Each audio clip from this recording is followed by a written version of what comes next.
Hello everyone. So now we have here, हम लोग third lecture पे हैं फॉर कार्बोहाइड्रेट्स, जिसमें हम आज पढ़ने वाले हैं टाइप्स ऑफ कार्बोहाइड्रेट्स के बारे में। ठीक है, कार्बोहाइड्रेट्स को मेजरली 3 कैटेगरीज में डिवाइड किया गया है। These categories are monosaccharides, second category is oligosaccharide and the third category is polysaccharides। Okay, तो ये बेसिकली है क्या? देखो, सबसे पहले तो वर्ड का मतलब देखते हैं। कार्बोहाइड्रेट के लिए हम एक वर्ड यूज करते हैं जो कि है सैकेराइड। सैकेराइड वर्ड यूज किया जाता है कार्बोहाइड्रेट के लिए, जो कि आया है एक ग्रीक वर्ड से, जिसका मतलब ग्रीक वर्ड से, and the word is saccharose. एक ग्रीक वर्ड है सैकेरोज, जिसका मतलब होता है anything which is sweet in taste. Sweet in taste, anything which is sweet in taste, तो उसके लिए वर्ड यूज किया गया सैकेरोज, जहां से वर्ड आया है सैकेराइड। तो कार्बोहाइड्रेट्स को हम सैकेराइड्स भी कहते हैं। अब यहाँ पे मैंने 3 कैटेगरीज बनाई हैं, मोनोसैकेराइड, ओलिगोसैकेराइड एंड पॉलीसैकेराइड्स। इनका मतलब क्या है? देखो, सैकेराइड वर्ड का मतलब तो तीनों में हो गया ऑब्वियसली शुगर या कार्बोहाइड्रेट। मोनो का मतलब होता है 1, पॉली का मतलब होता है, मोनो का मतलब 1, पॉली का मतलब हो गया मैनी, और ओलिगो होता है इन दोनों का इंटरमीडिएट। तो basically monosaccharide has something which is 1 in number, polysaccharide has something which is many in number, और ओलिगोसैकेराइड मतलब कुछ इंटरमीडिएट सी चीज़ है। तो अब ये एग्जैक्टली है क्या? देखो, क्या होता है मोनोसैकेराइड, ओलिगोसैकेराइड्स और पॉलीसैकेराइड्स में, इनका जो बेसिक डेफिनेशन है वो इस नाम से आया कि जो मोनोसैकेराइड्स हैं, ये मोनोसैकेराइड्स को एक सिंगल कंपोनेंट से बने हैं या एक सिंगल यूनिट से बने हैं। पॉलीसैकेराइड्स बहुत सारी यूनिट से बने हैं और ओलिगोसैकेराइड्स इंटरमीडिएट यूनिट से बने। वेट, मतलब देखते हैं। मोनोसैकेराइड्स, या मैं इवन बेटर, इसको मैं पूरे बोर्ड को 3 पार्ट्स में डिवाइड कर देती हूँ। Monosaccharides, oligosaccharides and polysaccharides.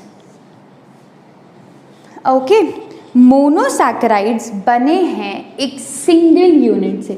They are made up of only 1 unit. ठीक है, पहली बात। दूसरी बात जो है वो ये है, it can not be further hydrolyse. इसका मतलब क्या है? वेट, अभी मैं बताती हूँ। It can not be further hydrolysed. Poly के लिए हमने बोला था मैनी है, राइट? तो इसका मतलब क्या होता है कि पॉलीसैकेराइड्स बने हैं, मोनोसैकेराइड्स बने हैं एक यूनिट से। They are made up of multiple units. They are made up of multiple units, and these multiple units could vary between 100 to thousands to 100,000। बहुत सारी यूनिट्स हो सकती हैं। और ओलिगोसैकेराइड क्या था? इंटरमीडिएट। इसकी कैरेक्टरिस्टिक क्या है कि it is made up of 2 to 7 units. It is made up of 1 unit, ये 2 to 7, और उसके आगे hundreds to thousands to 100,000 units present होती हैं इन पॉलीसैकेराइड्स में. Okay. Monosaccharides can not be further hydrolysed. देखो, हाइड्रोलिसिस कार्बोहाइड्रेट्स का एक बहुत इम्पॉर्टेंट एस्पेक्ट है जो कि अभी हम आगे वीडियो में पढ़ने वाले हैं. यहाँ देखते हैं.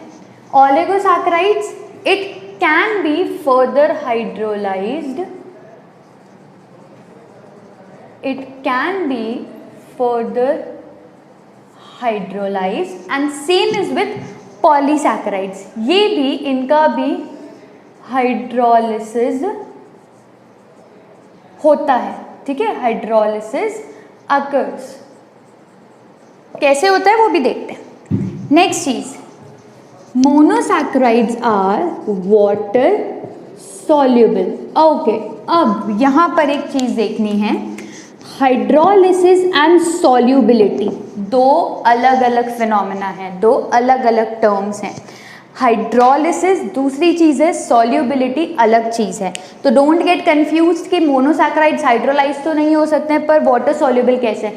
वाटर सॉल्युबल का मतलब है कि मैंने एक गिलास पानी लिया, उसमें मैंने चीनी डाल के मिला दी, या मैंने ग्लूकोज डाल के मिला दिया, तो वो मिल जाएगा ना उसमें, वो है सॉल्युबिलिटी.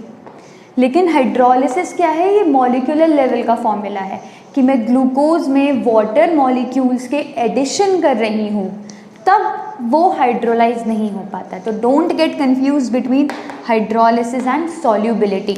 मोनोसैकेराइड्स में हाइड्रोलिसिस पॉसिबल नहीं है, लेकिन सॉल्युबिलिटी है.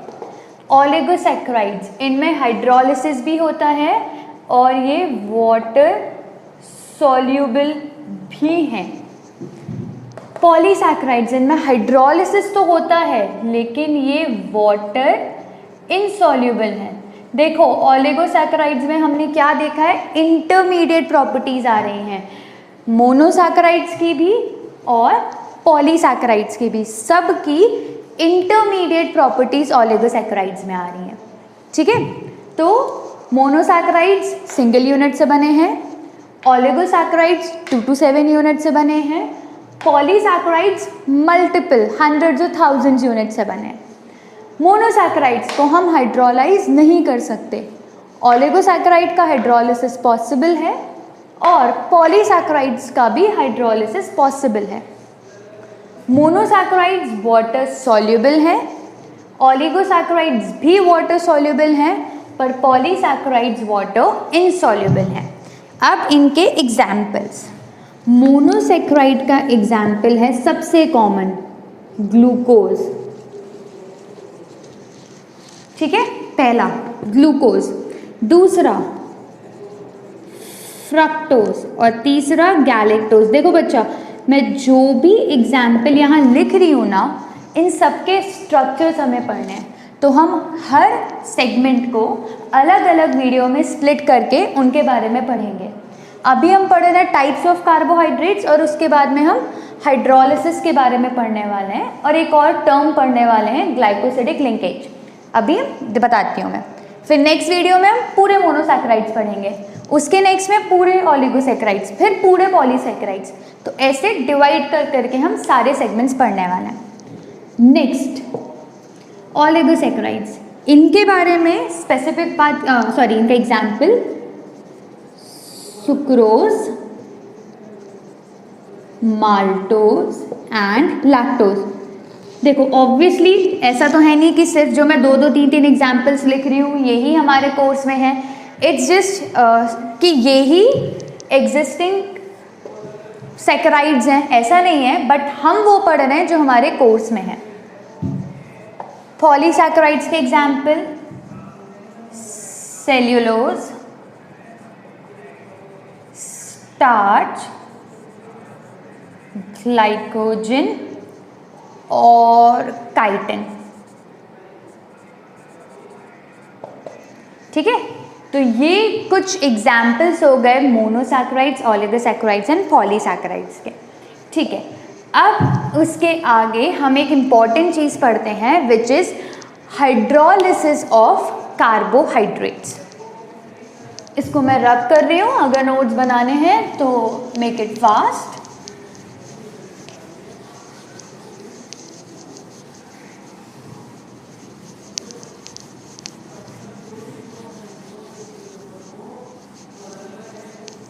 ठीक है, अब देखो मैंने बोला कि ग्लूकोज में एक सिंगल यूनिट प्रेजेंट है because it is a monosaccharide, मतलब 1 यूनिट।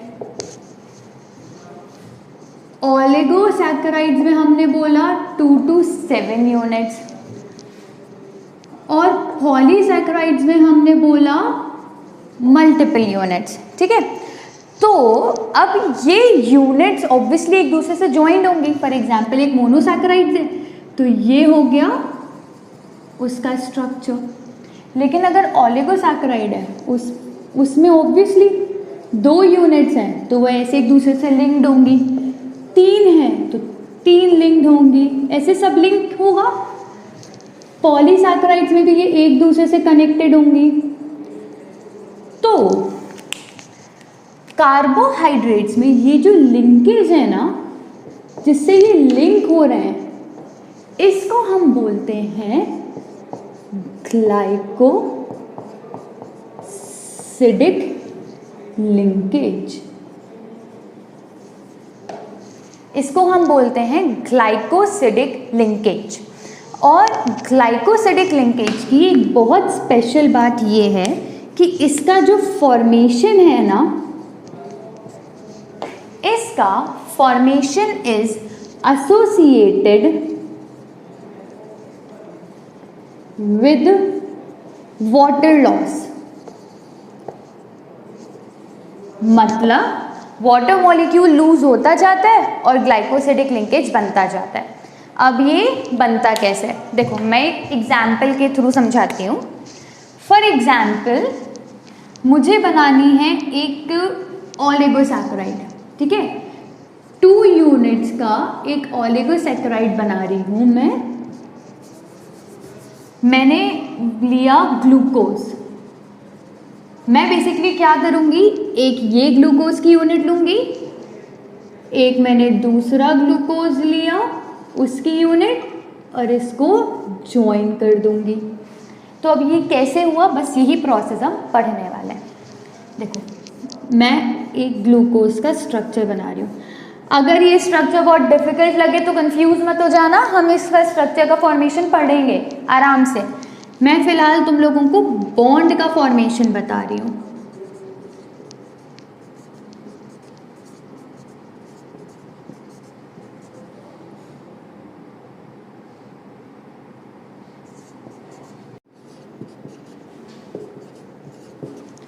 ये हो गया एक ग्लूकोज और ये रहा दूसरा ग्लूकोज।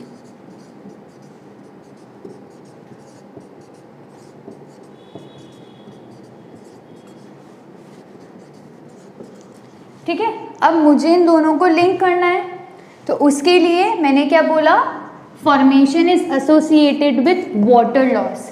क्या होता है, इस पहले वाली यूनिट, पहली यूनिट का, ये फर्स्ट यूनिट है, ये सेकेंड यूनिट है, पहली यूनिट का ये फर्स्ट कार्बन है, 1 2 3 4 5 एंड 6, तो फर्स्ट कार्बन, और दूसरी वाली का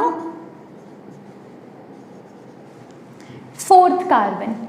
इन दोनों पे जो ऑक्सीजन अल्कोहल ग्रुप अटैच्ड है, इनके बीच में होती है रिएक्शन और वाटर मॉलिक्यूल का लॉस हो जाता है।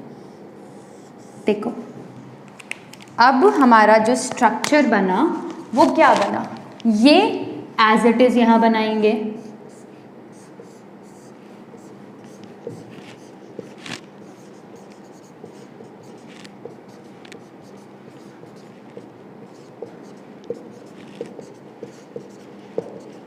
अभी नीचे वाला OH मैंने नहीं बनाया है, वेट, ये वाला एज इट इज बनाएंगे, बस ये वाला OH में नहीं बनाऊंगी अभी।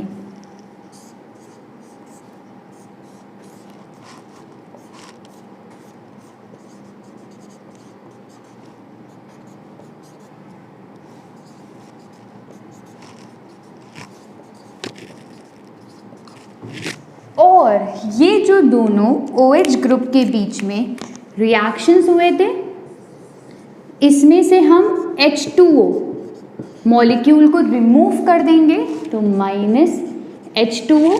अब बचा क्या? बचा सिर्फ एक ऑक्सीजन, और वो ऑक्सीजन इन दोनों के बीच में आ जाएगा। देखो ना, यहाँ पर एक ये OH, एक ये OH, ये मैं यहाँ बना रही हूँ। हमें एक वाटर मॉलिक्यूल रिमूव करना है, तो हमें दो तो हाइड्रोजन हटाने हैं और एक ऑक्सीजन हटाना है। कोई सा भी हटा दिया, सपोज मैंने ये वाला हटा दिया, तो अब क्या बचा? ये वाला ऑक्सीजन बचा। इस वाले ऑक्सीजन को हम कनेक्टिंग बॉन्ड के बीच में कर देंगे। तो इस बॉन्ड को, ये पूरा बॉन्ड बना, इसको हम कहते हैं ग्लाइकोसिडिक बॉन्ड। और ये कौन कौन से कार्बन एटम के बीच में था? इसका फर्स्ट कार्बन और इसका फोर्थ कार्बन, इन दोनों के बीच में था। इस यूनिट के पहले कार्बन का OH यूज किया गया है और इस यूनिट के चौथे कार्बन का OH यूज किया गया है। तो इसको, इस स्पेसिफिक बॉन्ड को हम 1,4 ग्लाइकोसिडिक बॉन्ड भी कहते हैं। क्या कहते हैं? 1,4 ग्लाइकोसिडिक बॉन्ड। ठीक है, समझ में आया ग्लाइकोसिडिक बॉन्ड का फॉर्मेशन कैसे हुआ? हमने दो मोनोसैकेराइड यूनिट्स लिए, एक पहली एक दूसरी। इन दोनों में हमने एक यूनिट के पहले कार्बन का OH ग्रुप उठाया, दूसरी यूनिट के चौथे कार्बन का OH ग्रुप उठाया, इन दोनों में से वाटर मॉलिक्यूल का लॉस करा दिया और एक बॉन्ड का फॉर्मेशन हुआ जिसको हमने 1,4 ग्लाइकोसिडिक बॉन्ड बोला। तो दिस इज हाउ बॉन्ड्स का फॉर्मेशन होता है इन कार्बोहाइड्रेट्स। ओके, अब एक लास्ट टॉपिक जो हमें पढ़ना है विच इज हाइड्रोलिसिस। देखो, हाइड्रोलिसिस ये जो बॉन्ड फॉर्मेशन है ना, इसका रिवर्स है। कैसे? अभी बताते हैं। ये बॉन्ड फॉर्मेशन दिमाग में रखना है, अभी भूल नहीं जाना इतना इजीली।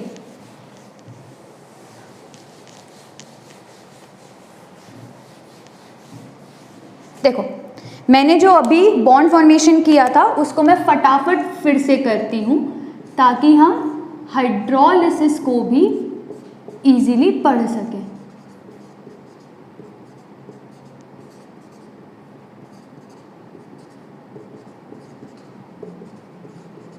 ये था पहला ग्लूकोज, इसको मैंने रिएक्ट कराया,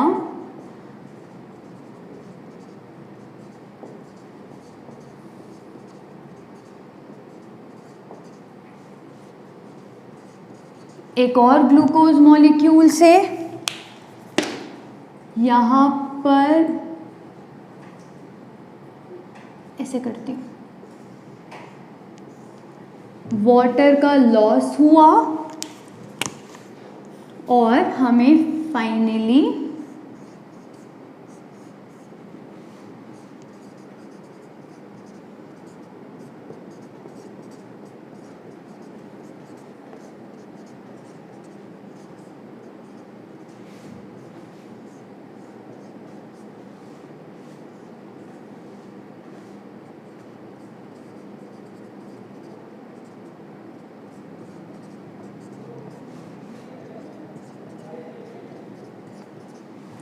एक ओलिगोसैकेराइड मिल गया, एक ओलिगोसैकेराइड मिल गया जिसमें दो कंपोनेंट्स हैं।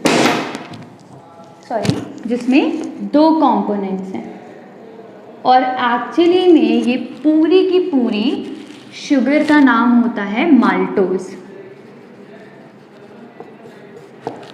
ठीक है, क्या है डिटेल स्ट्रक्चर अपन नेक्स्ट वीडियो में पढ़ेंगे। अभी मैं बेसिक ग्लाइकोसिडिक लिंकेज के बारे में बताती हूँ।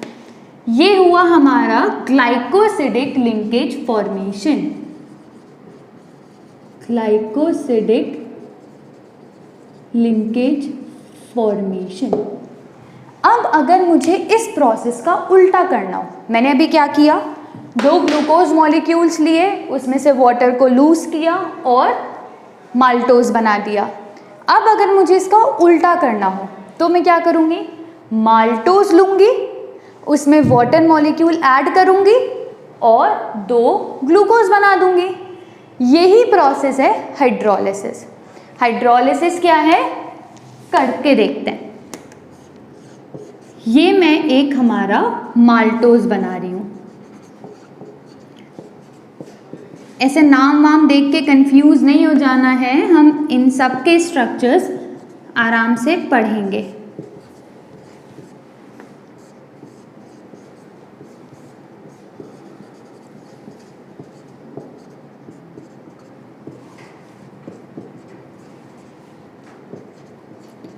ठीक है, अब देखो, ग्लूकोज से माल्टोज बनाने में एक वाटर मॉलिक्यूल लूज हुआ था। अगर मैं यहाँ पर एक वाटर मॉलिक्यूल ऐड कर दूँ, ठीक है, वाटर मॉलिक्यूल क्या है, HOH ये है। मैंने क्या किया, यहाँ पर वाटर मॉलिक्यूल को ऐड करने की कोशिश करी, तो ये हाइड्रोजन मैंने इस ऑक्सीजन को दे दी और तो ये वाला बॉन्ड ब्रेक हो जाएगा और ये जो बॉन्ड ब्रेक हुआ, वैलेंसी खाली बची, यहाँ मैंने ये OH ग्रुप लगा दिया। क्या किया, ये मेरा वाटर मॉलिक्यूल था H2O, ये मैं वाटर मॉलिक्यूल यहाँ लेकर आई। मैकेनिज्म क्या होता है, ये जो बॉन्ड है, ये वाला बॉन्ड जो ये बना हुआ था, ये बॉन्ड हो जाता है ब्रेक। ठीक है, अब ऑक्सीजन की जो खाली वैलेंसी बची, ये हाइड्रोजन कंप्लीट कर देता है और यहाँ जो खाली वैलेंसी बची उसको ये OH ग्रुप कंप्लीट कर देता है। तो जैसे ही हम वाटर मॉलिक्यूल ऐड करते हैं, हमें 2 सेपरेट ग्लूकोज के स्ट्रक्चर्स मिल जाते हैं।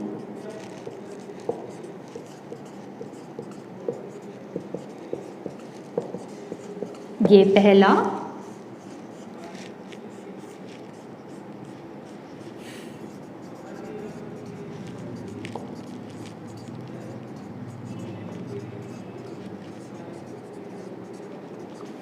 ये दूसरा। ठीक है, और हमारे 2 सेपरेट ग्लूकोज मॉलिक्यूल्स हो गए। तो देखो, यहाँ पर हमने वाटर मॉलिक्यूल ऐड करके 2 ग्लूकोज बना दिए और यहाँ हमने, ये हो गया प्रोसेस हाइड्रोलिसिस। ग्लाइकोसिडिक लिंकेज के फॉर्मेशन में क्या हुआ था, 2 ग्लूकोज मॉलिक्यूल्स लिए थे, उसमें से वाटर मॉलिक्यूल को हटा दिया, एक शुगर ओलिगोसैकेराइड बन गया माल्टोज। हाइड्रोलिसिस में क्या किया, जो हमने बनाया था, हमने जो माल्टोज बनाई थी, उस माल्टोज में वाटर मॉलिक्यूल ऐड किया तो हमारे 2 सेपरेट ग्लूकोज मॉलिक्यूल्स बन गए। ये प्रोसेस हो गया हाइड्रोलिसिस। तो आई गेस ग्लाइकोसिडिक लिंकेज और हाइड्रोलिसिस आप लोगों को समझ में आया होगा। That's all for today's lecture. Next में हम लोग पढ़ने वाले हैं मोनोसैकेराइड्स को डिटेल में। ये जो ग्लूकोज का स्ट्रक्चर, जो इतना भयंकर स्ट्रक्चर बनाया है, इसको पढ़ने वाले हैं। ठीक है, तो अगर आपको पसंद आया हो तो please like this. Thank you.